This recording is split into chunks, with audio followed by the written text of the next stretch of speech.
Hello, in today's tutorial we are going to cover the Dimension Style Manager in AutoCAD. If you want your dimensions in AutoCAD to look clean, professional and consistent across all your drawings, then mastering the Dimension Style Manager is essential.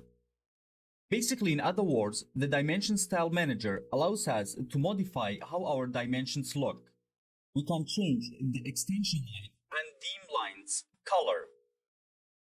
We can also change the arrow type here to dot or architecture tick or to oblique and many other options. We could also change the text's font and size. All this can be configured in the DimStyle Manager and many more.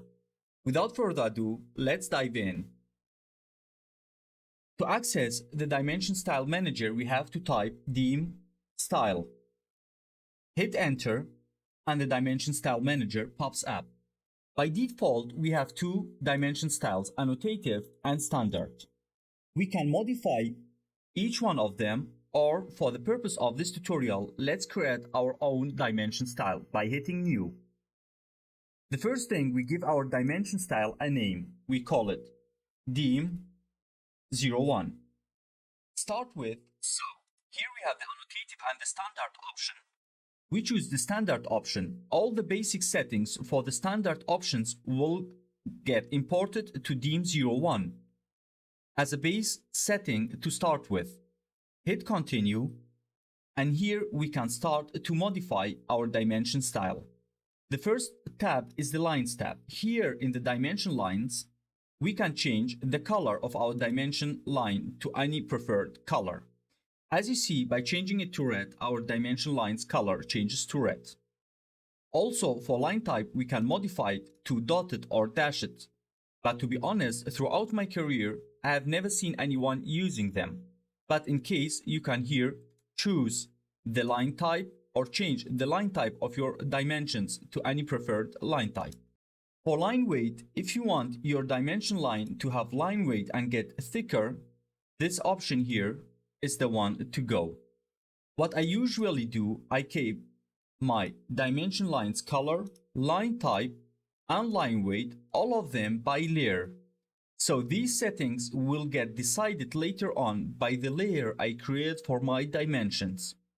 The first important option is extend beyond ticks. Right now it's grayed out. The extend beyond ticks, what it does, it decides how long or the length of the dimension line beyond the ticks. It's grayed out. To activate it, we quickly go to symbols and arrows, and in arrowheads we change the type of our arrowhead to architecture tick or oblique.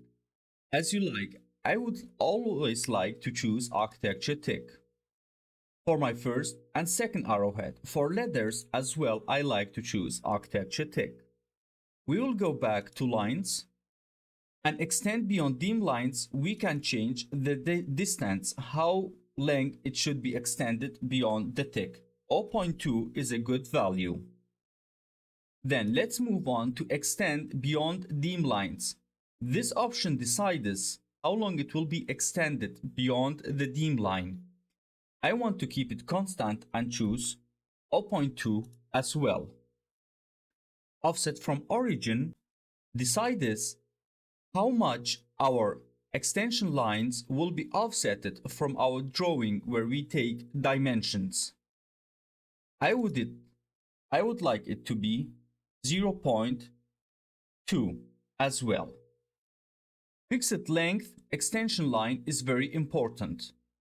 If you have dimensions or our drawing is not constant on the same line, but we would like to have the extension lines fixed with the same distance or length, in this option we can decide how long they should be.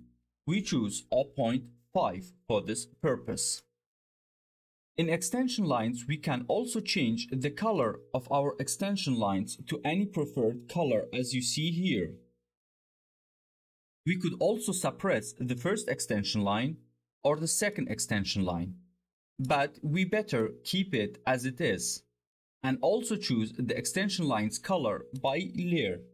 There's nothing wrong by deciding the extension line's color here and the color of our dimension lines here as well. But as I said before, I prefer it to be decided later on by the layer I create for my dimensions. Let's move on to symbols and arrows. Here we already touched the very important one, which is the type of the arrowheads, and which we changed to architecture tick for our letter as well. The second important option is the arrow size, which decides the size of our arrow. I would like it to be smaller. For that purpose, I choose 0.12. Then, let's move on to the next tab, which is the text tab. Here in text appearance, we can change the text style. Currently, it's on standard, and by clicking on these three dots here, in font name, we can change the font of our text. I would like to go for Arial. And as you see here, we get the text previewed. Text height and width factor, I highly recommend to not touch these two options here. Hit apply and close. Instead, to change the text height, it's better to change it here.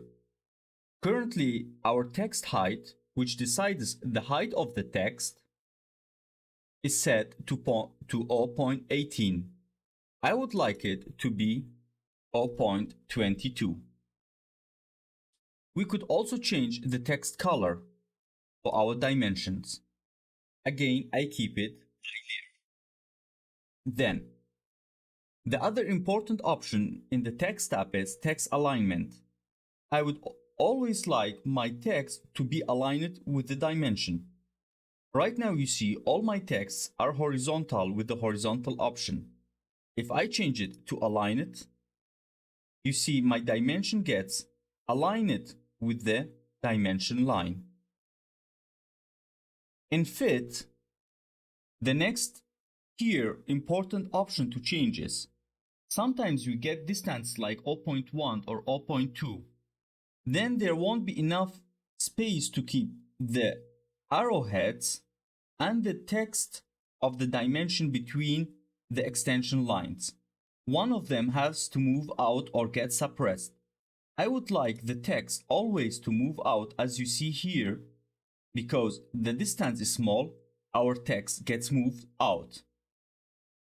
Text placement. When text is not in the default position, place it beside the dimension line. No, I would like it to be placed over dimension line with letter, as you see here. Then, let's move on to primary units. In primary units, the important option is precision. This allows us how many numbers, how many units after the comma should be displaced. If we have a distance of 2 meters, should it be displaced at 2.0000 or simply 2.0? 2 units for me are enough. In alternative units and tolerance unit, there is not much to change. Hit OK and then set current and close. Then we will delete our old dimension, and if we take a new dimension, as you see, we get a new dimension style, which we can use throughout our different drawing files. If you have any questions for me, let me know in the comment sections. And personally, if you have any suggestions for me as a tutor, I'm more than happy to hear about them in the comment section.